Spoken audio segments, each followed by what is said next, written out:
ଦେଖିଛନ୍ତି ଯେତେବେଳେ ପ୍ରଚୁର ଖରା ହେଉଥାଏ ଲୋକମାନେ କହୁଥାନ୍ତି ଏ ଖରା କେଉଁ ଦିନ ବନ୍ଦ ହେବା କେଜାଣି, ଭାରି ବିରକ୍ତ କରିସାରିଲାଣି, ଟିକେ ବର୍ଷା ପକାନ୍ତେ।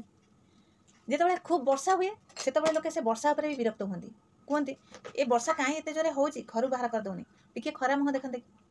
ଦେଖିଲେ ତ, ଯିଏ ପ୍ରକୃତିର ନିୟମ ଖରା ଆଉ ବର୍ଷା ତା ଉପରେ ଲୋକମାନେ ବିରକ୍ତ ହେଉଛନ୍ତି। ଇଏ ଥିଲେ ତାକୁ ଖୋଜୁଛନ୍ତି, ସିଏ ଥିଲେ ତାକୁ ଖୋଜୁଛନ୍ତି।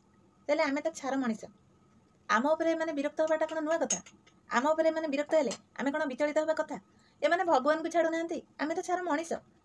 ତେଣୁକରି କାହା ଘୃଣାରେ ବିଚଳିତ ହୁଅନ୍ତୁନି କି କାହା ଭଲ ପାଇବାରେ ବି ବିଚଳିତ ହୁଅନ୍ତୁନି। ତୁମେ ଠିକ୍ ଅଛ ତ, ତୁମ ମନ କହୁଛି, ତୁମ ବିବେକ କହୁଛି ତୁମେ ଠିକ୍ ଅଛ ତ, ବାସ୍ ସେତିକିରେ ହିଁ ରୁହ। ଘୃଣା ଭଲ ପାଇବା ସବୁବେଳ ପାଇଁ ଆସୁଥିବ ଆଉ ଯାଉଥିବ। କେହି ସମ୍ପୂର୍ଣ୍ଣ ଭଲ ପାଇବା ଦେବେନି, କେହି ସମ୍ପୂର୍ଣ୍ଣ ଘୃଣା ବି କରିବେନି।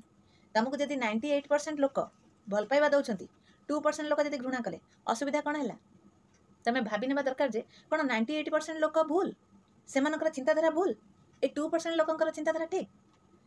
ଯଦି କିଏ ଆଖିରେ କଳା ଚଷମା ଲଗେଇଥାଏ ତାକୁ ଏ ଦୁନିଆ କଳା ଦେଖାଯାଏ। ସେ 2% ଲୋକ ଭାବି ନିଅନ୍ତୁ ସେମାନେ ଆଖିରେ କଳା ଚଷମା ଲଗେଇଛନ୍ତି, ସେଥିପାଇଁ ତୁମେ ତାଙ୍କୁ ଭୁଲ ଦେଖାଯାଉଛ। ଆଉ ଯେବେ ସେ ଚଷମା କାଢ଼ିଦେବେ ତୁମେ ତାଙ୍କୁ ଭଲ ଦେଖାଯିବ, ଆଉ ସେମାନଙ୍କ ଠିକ୍ କ'ଣ ଭୁଲ କ'ଣ ସେମାନେ ଭଲସେ ଜାଣିପାରିବେ। ତେଣୁକରି କାହା ଘୃଣା ଆଉ ଭଲ ପାଇବାରେ ବିଚଳିତ ହୋଇକି ନିଜକୁ ଚେଞ୍ଜ କରନ୍ତୁନି। ନିଜେ